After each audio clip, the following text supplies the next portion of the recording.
I just wanted to do a video response to Amiri King. A lot of my friends seem to think that he's funny, that he's witty, and you know, he's really got a thing for police officers. And you know, I just wanted to make a response to that. So back in college, we learned about a study where these dogs were placed in cages and they were electrocuted. And the dogs, at first, they tried to get out, but they soon came to realize that that cage was impenetrable and that they were stuck in there and that they had no choice but to be electrocuted. So when the scientists noted that response, that there was no attempt to escape, they then removed the top off the cage so that, for all intents and purposes, the dogs could escape. They then were electrocuted, and the dogs did not escape, even though they had the ability to. And this was called, this was coined learned helplessness. And this is a form of institutionalization where, you know, people or animals in this instance feel like that, you know, things are the way they are, so that's the way that they're going to be. And that's actually a logical fallacy, something else I learned in college. You know, the idea that things are a certain way, so it's okay, and that's the way that they're going to be. And you know, that's not the case.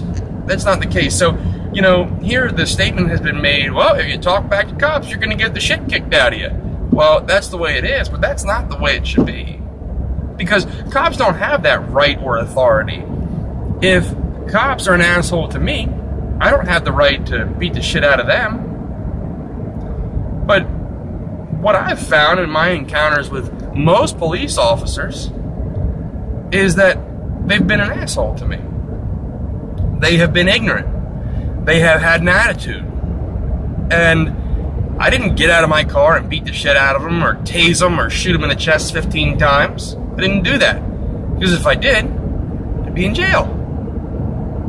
But police officers do it, and then we have these people like Amiri, and even some of my friends who say that that's okay, that's common sense, that's to be expected, because that's the way it is. You see, but it's not. It's not okay. So, statistically, I just wanted to go over some numbers here with you. Statistically, America is... we have a bigger prison population than any country in the entire world. And I'm not talking per capita, because we do have the biggest prison population per capita, but we have the largest number of people in prison in the United States than any other country in the world.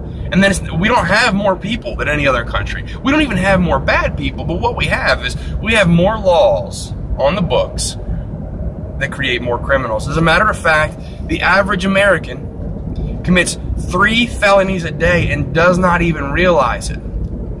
Let that soak in. The average American is in a perpetual state of violation of the law. So for all you people who say, well, you don't break the law, you don't have to worry about getting beat up by cops, well, guess what? You break the law. We all break the law. The average American breaks felony law 3 times a day. 3 times. So let that sink in. You know, all those people who say don't break the law, you don't have to worry about getting beat up by cops or killed by cops, but we all break the law. Because it's not me and you that are the problems. It's not the citizens that are the problems. It's the law. And then here, the other part of that problem is that police have shifted their focus from protecting and serving.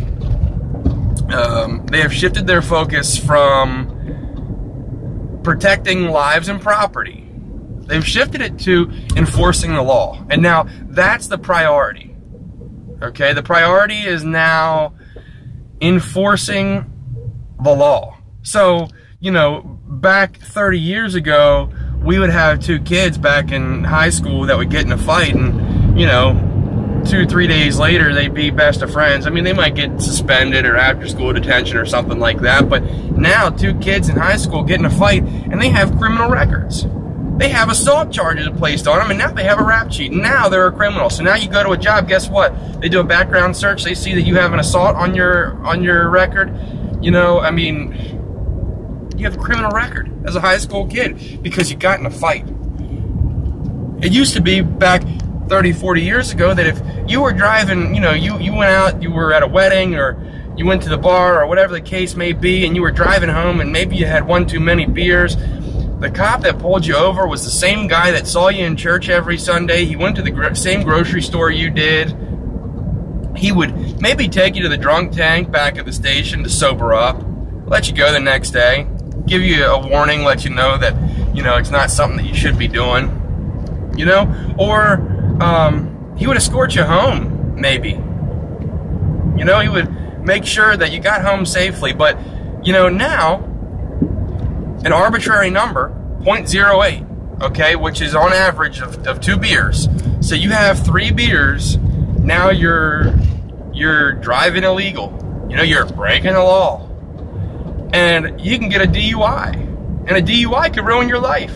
If I get a DUI, I have a state license, I lose my license. And I can never work in my job again if I get a DUI.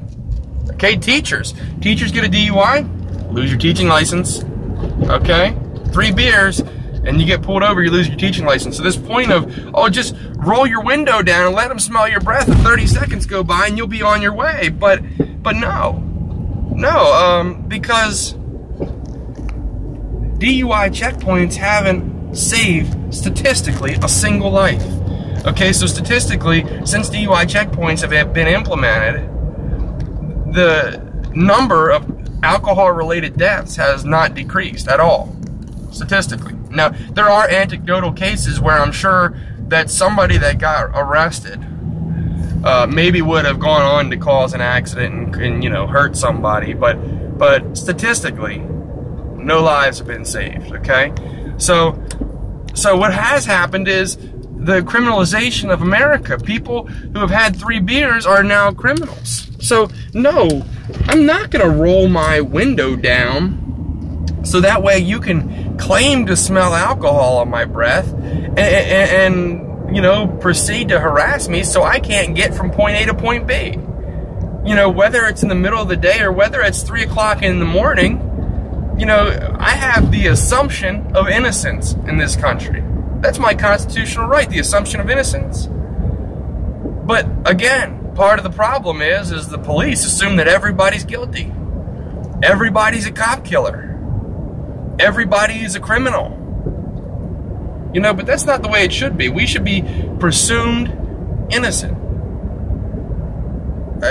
You know, so that's another part of the problem here, is that police go through life just presuming that everybody is guilty of some sort of crime and that it's their job to walk the streets and rid them of everybody who is a criminal. You know, police do some good things, don't get me wrong. You see on the news and on YouTube, police, you know, like help homeless people, and you know, they buy people meals and clothes and that kind of stuff. And I tell you what, those are good cops. That Springersbury police officer right here in York, Pennsylvania, who put it out there, you know, why he does policing and his philosophy on policing. He's a good cop. You know what? I mean, that's, if every cop had his philosophy, we wouldn't have, you know, we wouldn't have stories about people running from the cops and getting gunned down just because they ran from the cops, or talking back and getting beat to death because they talk back to cops. We wouldn't have that because guys like that, Springersbury police officer, they don't do stuff like that.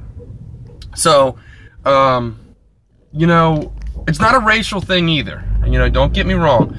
You know, it's not a Black Lives Matter. It's all lives matter. It's the fact that citizens don't respect the lives of police officers, and police officers don't respect the lives of citizens. But the difference is the citizens aren't going around and killing cops, but cops are going around and killing police officers. Because you see, again, statistically, there's only about 100 police officers that die in the line of duty every year. But police have killed more Americans than soldiers that we've lost in Iraq. So police have killed more Americans than terrorists have since we've started the war.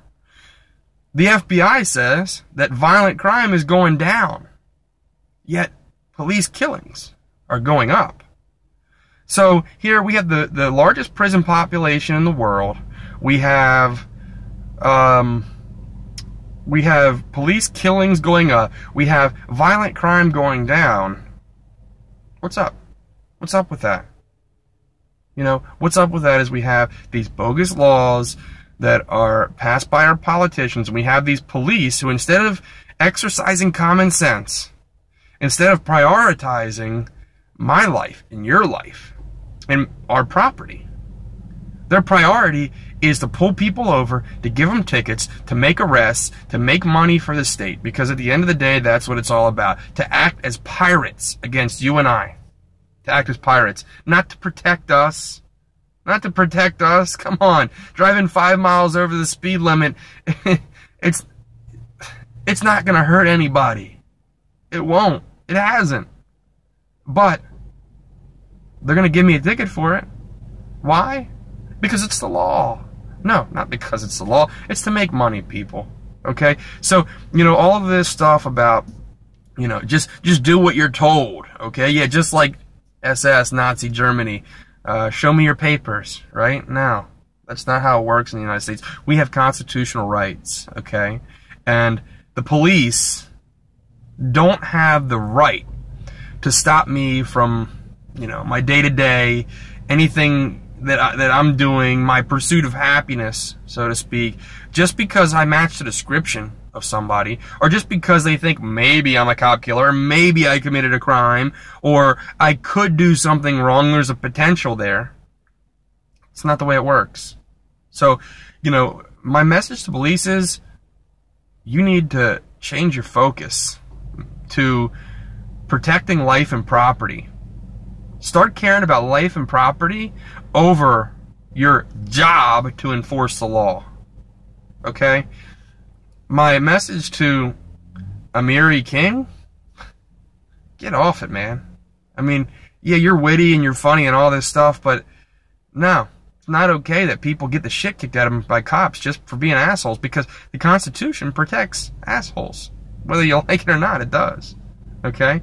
We have the right to not receive cruel and unusual punishment, to be beat to death for not listening. We have the right to not be beat to death, because that's cruel and unusual punishment, as defined by our Constitution and our forefathers. So, Amiri, that's just my message that I give to you. You know, like, you know, I think a lot of the things that you say have some merit to them. That there's a lot of stupid people out there, and, you know, ignorant people out there. And, you know, there is. You're right. You're absolutely right. But just because they're ignorant, just because they're stupid, just because they're assholes, doesn't mean that police have the ability to beat the shit out of them or kill them. They just don't. They just don't. Because if we give them that right, you know, it's a slippery slope, man. Eventually, you or I are going to be the people that are going to be classified as the idiots and get killed and beat to death. I mean, that's just the way it is. Anyway, that's my 13-minute and 30-second rant. I'm out.